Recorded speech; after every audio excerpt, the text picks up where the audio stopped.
Yeah, very good question, Raz. I am going into game number 2 with new heights here of JDG taking on Snake. And Asura, you great MVP man, you. Yeah, I know. That was, I think, the best game I've seen all split long from Snake. Yeah, and it's like it's one of those games where you think, because Snake have those games. In fact, every time they go up against Invictus Gaming, and I would say not this split versus RNG, but last split certainly, they play up. Yep. They get much better. They're able to just be able to like understand that the early games they play through SofM, they slow it down, and they make reasonable decisions up until like mid game where they make that one crucial flaw. And this time around, it feels like the members themselves, there's no communication error coming in from Fenfen. He's calling for it. There's only one play, if I'm being nitpicky, that it didn't work out for him.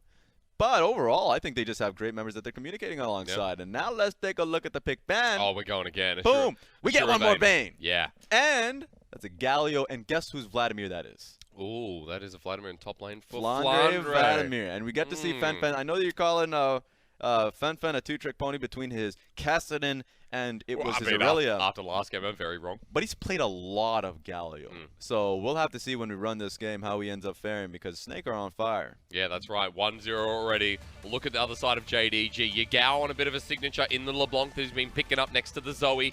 Zoom on the Kennen. You look at this fight and you say, all right, JDG, let's recover in game number 2. That wasn't the JDG we know, because Snake didn't even let them have an identity in game number 1. They shut them down. They told them to stand tall, but all the way in the back. No one can see you in the back. In the front, Snake is standing. And you know what? Doesn't matter if they're short, tall, long, wide. That doesn't matter. My point here is that Snake are so good looking here. It's crazy. They're a solid 10 out of 10.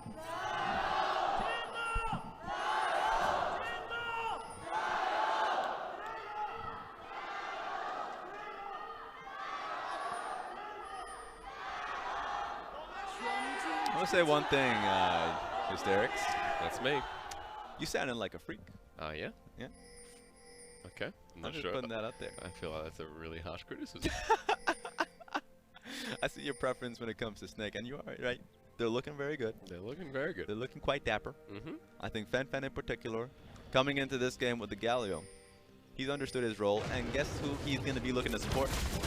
It's SofM's Lee Sin. And so I'm getting what I want from Snake. Yeah. We get everything we want. We get, you know, the new members coming through, Flandre playing his mage top lane, we got the Vayne from Asura, and we have the Vietnamese Wonder Kid.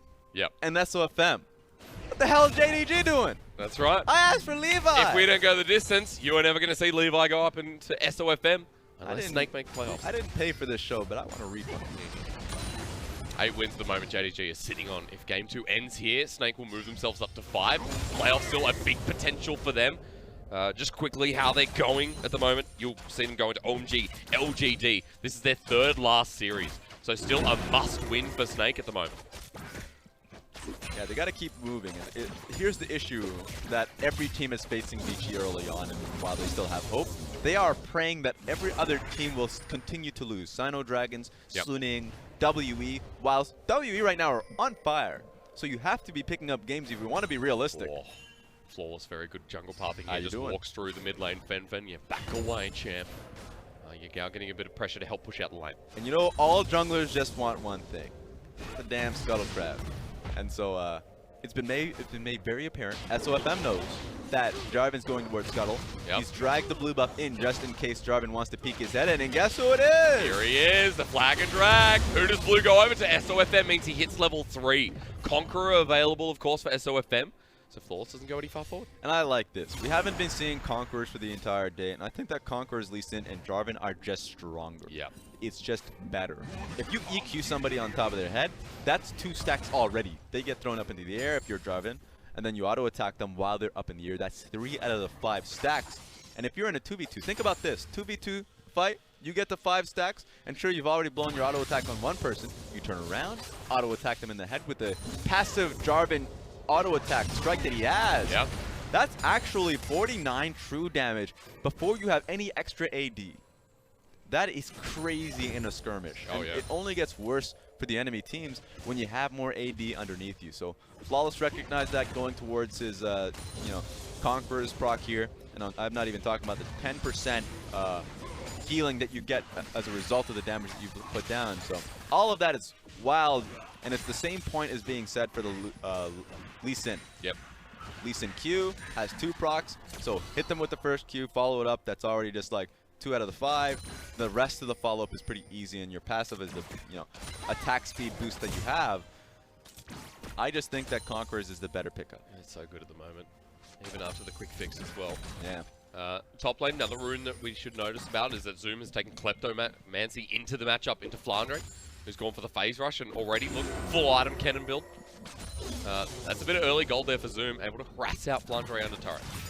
That's pretty good for Zoom being able to pick up that first ward, because that means, he's already used his trinket to put in the bush. He can hold on to that ward once the ward that he's placed in the tri-bush expires. Yep. It's a lot of vision now that's being gifted to him because of that Klepto proc that he's had. That SofM has to either be super creative if he wants to find a way around the top lane, or do what he's doing right now and flank towards his bottom lane. That's where he was. Drops a ward before he leaves, but Flawless won't be spotted by it just yet. That's a cheeky little justice punch there from Fen onto Yagao. For double Dorans in this mid lane. Feeling the pressure, getting the extra mana. Of course, it is rare that we see double Dorans these days instead of like something like a double Dark Seal. Yeah, double Dark Seal is better. I would say the only reason you wouldn't go towards a double Dark Seal is if you're not really getting the most out of the healing passive that you've boosted up. You can tell that he doesn't have corrupting potions at all. He probably didn't even proc in towards the wow, that's just a lot happening there. Yeah. But the inspiration tree will really make it easier for you. So he's probably just saying that a double Doran's Blade will keep up with the mana. Really here we go. Well, Fen under trouble. Concussive blows, forcing the flash there. The final shot will come through as LvMao roams to the mid lane. He's chugging his last potion, so he should still be able to hold up in the lane. So the damage nerfs that came out to Galio were pretty substantial. Having the extra Doran's ring makes it easier to keep up within the laning phase, so you don't fall too far behind. I like the HP that it also gives you. So he has that going for himself, but he has to watch out. It's a lot of pressure finding his way. Really is. After going for the double Doran, you see a quick back there shortly as well. Has teleport on Fenfen, so just waiting for the ideal time. Teleport into an ignite lane feels very rough, especially since Yagao, the kill threat's here now. Finds the other chain. No, he doesn't. Yagao stretches it out, but it doesn't hit its mark. They wouldn't have had a follow-up anyways, but that's just so much damage finding its way to Fenfen that he has to base early on. He has teleport, but that just means that he has to be keeping himself up and available if he wants to make the best use out of his level 6 ult. I mean, look at what he's bought as well. The issue here is that a Sapphire Crystal is the first back. Of course, heading towards the Lost Chapter, but very meager item buy this early on. Refillable potion is a good pickup, though. Yep. If he's going to be picking up potions that frequently to keep up in lane, get him! Oh, stopped Yagao. Here's the shield of Duran. Flawless around the other side. He waits for it. Knocked up there with the flag and drag. Yagao is at half health as SofM's joining the fight. Remember, Conqueror here. Burn, baby, burn. Flawless walking away at a quarter health. Might have to back away. You see the speed in which he was able to get his full 5 procs. If that ever continued on, that's just so much skirmishing power that's there from SofM, and he has that much sustain now picked up for himself. Yep. So great hold on there. It's just sad that Fenfen wasn't able to get the knock up with the Justice Punch, but that's just looking great for SofM. Ever now able to steal up red buff. Yeah, that's right. Pushing in the mid wave means that Fenfen can shadow him as well. Flawless is a very good read, thinking things through and going for the red buff himself. He can't look for a top lane dive, not only because he's low, but also Flandre has been topped up pretty easily. I think Flandre has been doing an exceptional job in what is a pretty difficult matchup. Yeah. That being said, it's a Doran's shield on the Kennen that he had early on, not the Doran's blade, so he's not able to put in the same pressure that most Kennens do in matchups.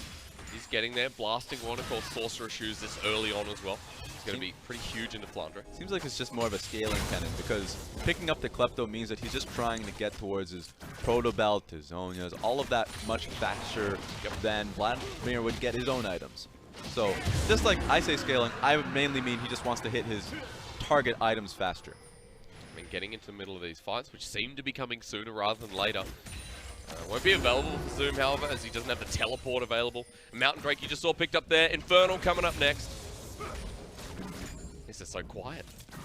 Last game was just a massacre of blood. And now it's 8 minutes in. And it's calm. It's just a lot of respect here. JDG needs to pay that level of respect with how poorly the last game went. So they probably got a big talking to. Remember, Coach Ohm just doesn't care what your excuses are. He takes out that belt. It doesn't matter.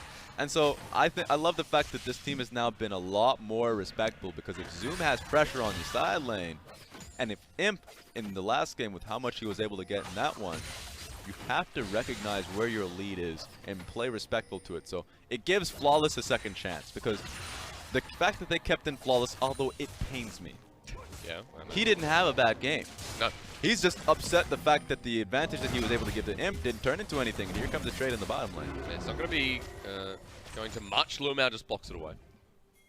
Getting pushed in here in this bottom lane as well, just to divert your attention down. Might be looking more in the mid lane. He missed. That's a Justice Punch right into the middle. Remember, Yagao with blue still doesn't have enough mana. EQ ultimated and then he W'd in, so he just wanted to be able to get the max damage on the LeBlanc, but Fenfen dodged out on that with his Justin Punch. Oh Justice Punch in his earlier round. Oh I don't know who Justin is though, but locked on down. There's first blood. Flawless in first. SofM in last. I want people to just take a look at that. Let's see if SofM can come out of this one alive. He kicks out of the Cataclysm, but the Cataclysm lasts so long. Sonic Wave, Resonating Strike. Is it going to come through? SofM 1v2. The flash there, but back with the distortion. Yep. What? Not sure. What? Yeah, white flag needs to come out after that, Raz. Yeah! No, you need all of the sad emojis. That was the most disgusting play after you made the sickest play mid lane. We just saw the best and your worst. He's literally telling his own organization, you can't handle me at my worst. Then you don't deserve me at my best. That's literally what he's just told me at my worst. You got to take that flash. I'm going to make this garbage play. But it's because I had a huge outplay in the mid lane where he was able to get the kill on the Fenfen. Yagao just confident he doesn't need to flash in lane. He flashed. Level 9. He doesn't care. Who needs it? Yeah. You know when you think you're going to win a game, and you just flash in front of the enemy. Yeah. Yeah, you probably shouldn't do that in a competitive game, but JDG still with a lead. Yagao comes to the top side of the map. Does he need flash in this instant? Actually, I'd say yes. Flash there from Zoom. Yagao doesn't have his, can't follow Flandre, but the Ignite's down anyway. Misses the binding, and he dies! God. That is the biggest bite if I've ever seen one. Zoom survives, but a 1-for-1. Imagine what would have happened with the Summoner. Yeah, who put stopwatch in this game, right? Like, that was sick that he was able to get that, and he would have gotten that second kill too. But he's still going to face the same, issues. Yep. Because that Rift Trail is just going right in on him. 700 gold over to Zoom too. So although the mid lane, very questionable whatever just happened. With the 1-for-1 trade benefiting JDG, all things considered. The mid lane able to push back out, but Yagao will be back there soon. Rift Herald even gets another charge. Uncontested slide, baby, and he slid right in. Oh, yeah. That reminds me of Piccolo in that one game. Dragon Ball FighterZ, you're like, oh, no. You don't know where I really am.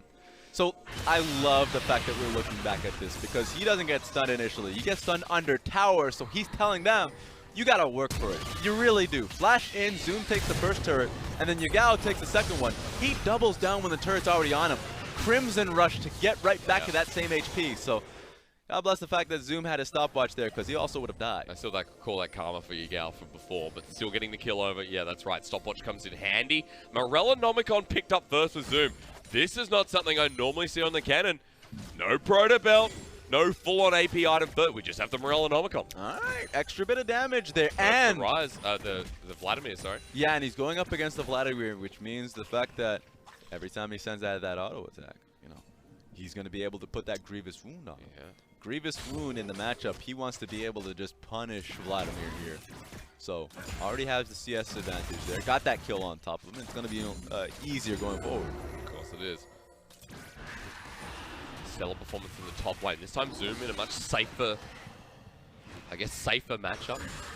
Also the outplay, more about what pressure he can exert up here. There's no jungle presence, so he continues to push in. 10 CS advantage for now, but there's an Infernal Dragon coming up. Teleport on both these top laners. I'm expecting a fight now to brew at this 13-minute mark.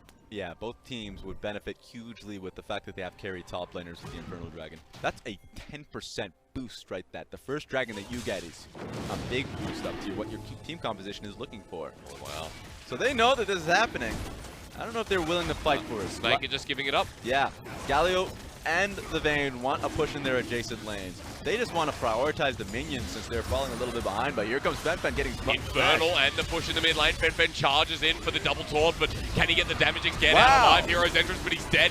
Imp comes up with the killer instinct. Flandre here, the ultimate dodges away.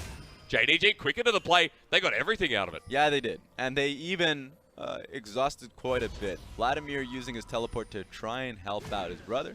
And even with that, Fenfen uses ultimate. This is the second time I think he's just been cancelled out of his ultimate, trying to either get out just in the nick of time or to be able to save somebody. But that's both times where he ends up dying for it because at the end of the day, there's a lot of CC of the enemy team. Early game from Snake puts them behind. 3,000 gold here against JDG. Much more like the JDG that we've seen in previous series, but also much like the Snake that we've seen sometimes when they fall behind, it's like they stay behind. Yeah, do it. That's not Karsa. You won't take that kick. No, of course not. Rest of JDG still playing safe. He's got Vayne in the top lane, swap things around. The Kai'Sa actually comes out of this lane doing okay.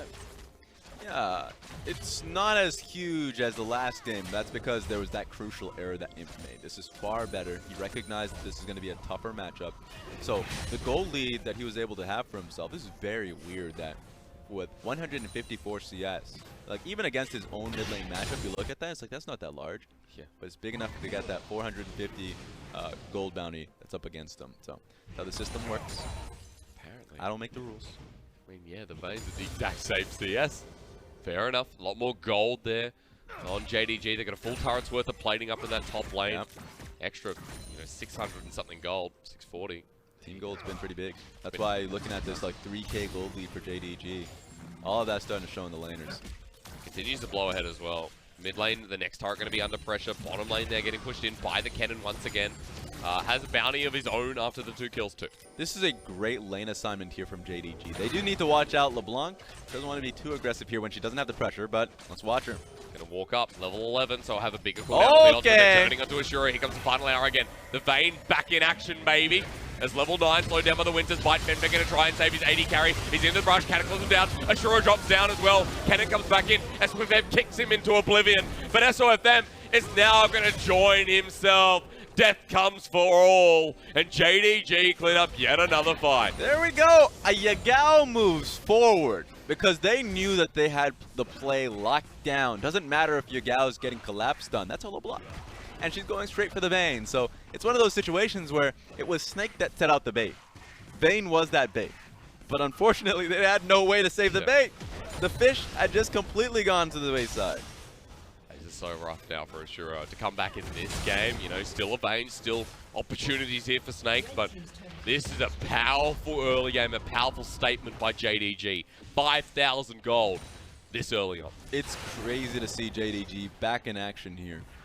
Last game was pretty tough. It was just a lot of advantages, solo advantages being made by Zoom. I think Zoom just in that lane, he had the ability to get his and create his own advantages. This was a great play that they were able to make around Yagao. Yagao knowing he just needed to flash this headbutt pulverizer because if he did, he's fine. At that point, Snake had to be the one to save Asura. If Asura just gets left out in the dogs, then what are you going to do? Where's your damage? They didn't really ask themselves that question too quickly, so they didn't look to protect them that early on. That's right. Only had Blade of the Wrong King as well. Didn't have enough attack speed to kind of keep up with the rest of the fight, the pace especially. Speaking of, SofM 1v1 into Yagao. Let's go. Yagao, another solo kill. Stop it, Braum. I mean, what is the point in looking good if LvMao just comes across and smashes him in the head? He burned him, man. Hit him with the fireplace. Man, that was some cold fireplace, Raz. I don't know what you're talking about. LvMao picks up the kill. That's another one there. Bounty on the Braum as well. Have at it. It's interesting that he's able to just find a frozen element of the fireplace. I think it's Sub-Zero. I think he is just literally Sub-Zero's brother or something. Okay. I think that's what is happening here. Sub-Zero's brother? Frozone. I don't know. What? Yeah. What do you mean? Who are you going to relate Sub-Zero to? Frieza? Smart. It was King always Cole? Dragon Ball Z reference of you. You know what, man? You know what I watched? A bloody Death Note. A little bit dark. A little bit mysterious. Just don't relate to your own audience. Man. No, yeah, really. It has no relevance. Oh, a bit of relevance here. Yeah, a little bit. All right, Colonel. Just to get us stopped talking. Colonel's going up and up. I don't trust the Colonel on board because remember just as they were hitting the Nexus in the last game, he gave them an 80% chance. As I said, take that kick, please. Okay, fine. I'm just saying. Putting that out there. Next up. Gave them a 20% chance that they would come back after their Nexus was getting hit. So you got to take his words with a grain of salt. Right now, JDG, as we go back to serious mode, they're at a great position to play around him. He's taking a little bit of time to scale up, going towards the Blade of the Rune King first to deal with the front line that's going to hit him. I personally prefer the Storm Razors Kai'Sa. Of course, he's not going. He's going press the attack and not the energize that you would have from Fleet Footwork. That's right. A couple of different builds we've seen on that note as well. Infinity Edge is a really good one that started out in solo queue because it made up for the lack of 80 that you had with the old Storm Razors at that point being disowned. What was it before? Q Evolve level 12 or something along those lines? Yeah. Now you get it really early on. I think you would get it at like level 9 or something. So you're at a great point as a Kai'Sa player. This time around, it might just take some time. That's why he has a double pickaxe, so he can be able to get that earlier on. So, of course, double pickaxe means that he's going towards the Rage Blade and the Infinity Edge at that point. So both of them are relevant. So you said the other day that the Blade of the Ruin King build can feel very weak at times. It can. You just don't have the... There's so much. You're going to be getting the E evolve anyways with either of the builds. And on top of that, Blade of the Ruin King itself, unless if you're going with a lot of tanks, the damage that you have to follow up, it seems very weak. In comparison, this is all just like in relation to the Infinity Edge that you would have, which would take time to get your first item. And on top of that, the Storm Razors, which is very cheap, by the way. It's a very cheap purchase that gets towards your Q evolve pretty quickly. And it just combines with your Energized procs a lot. So there's a lot of several Kai'Sa builds that you can go towards.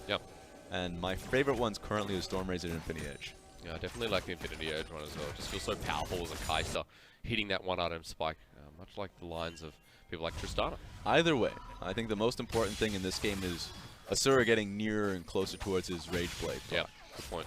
Once he picks that one up, then he's in a great position to start opening up side lanes. This composition from Snake is a little bit weird because it's more of a 1-4 of letting Flandre go in side lane and just do his thing. But you can have, once, Baron buff is either not an issue, you can do this. So you can either keep Galio top lane or have the Vayne deal with that. Pick up solo experience and waves up top lane, and anyone that jumps him, deal with them. 2 items as well. This is just, oh my god. Slides back into the brush. SofM playing very cautious here. Double control walled out to bait in JDG, but waiting for the peak around Baron. That situation right there is a good example for anyone out there of why you should be paranoid. Every waking, moment of your life, there could be 4 people just sitting there, waiting for you. You wait for Lee Sin, send out the Sonic Wave, see what's in the brush. Not that it is 100% foolproof. Too many times we've seen. Waiting for that Black Cleaver as well on the Lee Sin. A bit more survivability in these fights. Get the kickoff, get out. SofM a level behind Flawless. And the Jungle v Jungle matchup now looks a lot better for Flawless. SofM very active in game number 1, but game number 2 playing the reactive side of this composition. And both sides, I think they want to be playing reactively. I think from the JDG side, they're doing so well in being able to pick up waves on top of their core members. And Yagao's just take a look at the experience that he's have here. I mean, level 13, he's doing quite well for himself. Newing level 14, and he's able to just get all the solo gold top lane. He's putting Galio in a pretty risky situation. They can keep hunting for this. The Mexican standoff. SofM away. It's the weirdest Mexican standoff because you can't even see your enemy. Yeah. Who are you looking at? You're pointing the gun at somewhere. Show yourself! At nighttime. Binding doesn't land from Yagao. This is a quick Baron though. Look at the speed. Imp is just destroying this. Snake, is it too late? It's going to go down. Picked up Baron quickly, and Snake are now in the choke. Not where they want to be. Killer Instinct. Immediately the tempo's up. Imp lands on down. Zoom comes on in with the slicing Maelstrom, and it burns somehow. Electricity's never felt so rough as Fen in the middle of it all. Yagao takes him to Flawless. Let's go, baby. It's knock-up time. Yagao comes in, puts the final layers of pain in, and as Flawless picks up the kill, so do JDG. Charge towards the base. Yeah, that's that knockout punch. They get multiple kills across the board. Baron, and they're healthy enough to look towards this inhibitor. It's going to be Snake that needs to, steer clear from them. Gold, so relevant right now as it reaches the 10k margin at 23 minutes. Concise play that explains JDG in this game number 2. I wanted all 3. I wanted to go to the distance after what we saw in game number 1. JDG putting up a good fight for it. Definitely the adaptation from JDG is there. Them playing so disciplined around the pit set them up for this team fight. Look at the flash and just the dashes that we saw from Snake to just try and challenge for Baron. And the moment that it's gone, they didn't get the vision to see where it was at. Brings them in for the fight. So overall, JDG, they feel so comfortable whenever it comes to these Baron situations back in the past last year when they had Fade and Loken. you know, they changed a few members, and there have been differences in problems and calls, but when they all get it working together, when the plays start coming together, it comes out beautifully. For JDG, finally coming together. That's a lot of stuff. Bounty gold literally across every one of those members. Yeah, LvMao's held it on for so long as well. That's just waiting to happen here for Snake to bring them back into this game. But to find kills at this point looks so tough. Maybe starting with Fenfen, who in game number 2 hasn't had the same impact as we talked about in game number 1 on the Lissandra. Doesn't have the same level of push and ability to be the person that swings that first punch, right? Yep. Last game was alright. He was on the Lissandra, constantly looking to push out and roam, and found his own advantages. This time around, he's playing reactively to the other side of the map. And to be fair, Snake's composition is incredibly reactive. Yep. All of their picks get pushed in, and this is the cost that you actually have to pay. Forced to roam around to the bottom side just to react to Zoom. This was 2 players pushing up this bottom lane turret, pushing it away from Zoom. Takes it himself, the Baron buff doing work, as the rest of JDG play on that 4-1 again. But they gotta draw the line somewhere. JDG will not move from this point. Mid lane inhibitor down so you can start to see the control, the super minions start to pound through that lane. And bottom lane, Kennen is starting to chip at that turret. Snake have to try and push this one back from JDG. Yep. They need blood. In the wave clear right now, the Galio doesn't do anything against the Baron minions. Flandre is it, and he has to deal with Zoom. Look at this. So much damage from the Kennen because he just has a lot of AP underneath him. So they're just not drawing that line. I mean, it's going to have to be the Nexus turrets here, Raz. Inhibitor 1 drops down, Inhibitor 2, Inhibitor 3, it's all gone. Eyes on Alistar, he has Flash ready. He needs to look for that headbutt pulverizer on top of anybody. I think Yagao is opened up, but that's a LeBlanc. Maestro might have to pop the ult before it even begins. JDG went into the closing curtain. Starting to chip down at the Nexus turrets, please. All right, Snake, do something. Do it fast. Fenfen trying to wave clear. The flash not there. The taunt's gone. They can walk forward now, knowing that that level of just engage is just not present there for them. First Nexus turret's gone. Snake, let's go. Baron may expire here, but the minions are strolling in. All right, next wave of super minions are coming straight through the bottom lane. That's going to take some time, but I don't know how JDG... I mean, at this point, LeBlanc doesn't have mana. If you're JDG and if you're looking towards a LeBlanc with not a lot of damage in a longer fight... Man. Here we go, super minions top lane too. Raz, this is a realistic ending to 300. It looks like the larger number's going to win. Here they come. Right through the mid lane. I just wanted to see a conclusion that properly reflected how society should be. Snake, underneath their last Nexus turret. They're defending. Look, people need to know at some point that the rich and powerful win, all right? All right. At this stage, JDG are that player. That's SofM, gone before he can even go. And this is the ult into Zoom as well. Asura gets dived on as well. This is Fenfen. And I've been telling you who people are, because for Snake, they need to know they bop Imp into the turret, but Zoom's still alive. It's enough for JDG to get a slow and painful end. Raz, yes, they can. But, hang on, no, maybe you're right. Yagao in the back, they will eventually find it. Never mind. Game 3 is what I care about now. Man, those super minions put in the work, all right? That's what's tough. Even in that situation when there is no AD carry, it was crazy to be able to see them, you know, stick to it, stick to their guns. JDG a comfortable, a confident team around it when they have the pressure there. Mana was waning there from LeBlanc a little bit, but I love to see that. JDG coming back strong, disciplined.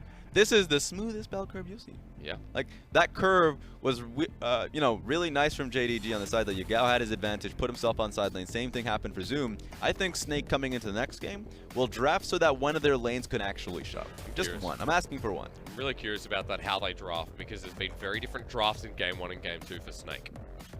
I would say that Fenfen was at the heart of it all in Game 1.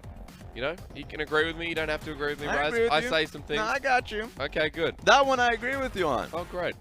Because that was a Game 1 that I was so proud of Fenfen, the new, I guess, mentality coming into the series. And so the thing is, when you have the Galio, you need to be able to say, okay, if I'm the Galio, I'm supporting a play, what's the play going to be, right? It was the Lee Sin. Lee Sin goes in for it. If you're Galio hitting 6, then you're supposed to be doubling down on that. And a lot of times, Lee Sin faced no resistance. True. Like, he was not able to find many plays to be able to find onto Flawless, because Flawless was like, well, I have better lanes.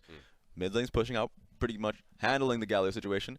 top lane and bot lane were both also shoving, so it was just difficult on the side of Snake to be able to combat that. Very true. In game number 2, Yagao's your MVP. Would I give it to Yagao? I mean, there's a couple people in this team I'd give it to. I'd honestly just go Zoom, but still, good performance here from Yagao. This was a great LeBlanc play from him in team fights. Yeah. A lot of times, team fight LeBlanc is a meme where it's like, well, I mean, if you're team fighting at that point, something has gone wrong. But there was a whole lot going right for him. Top lane dive on towards the Vayne. At that point, it was so hard for Vayne to get any breath of fresh air. So great play from LeBlanc, being able to play it out early. Yeah, true. The whole team just came across there for JDG. Good recovery from game number 1. And in game 2, we saw Yagao's LeBlanc. I'm assuming that from what we saw that the Zoe's continuously banned out. I'm curious what slides through in that game number 3, because we're jumping to that soon. Yeah, I like the fact that we're just going to be going live. We're doing it live. When it goes the distance, we can catch up. Yeah. We have the technology.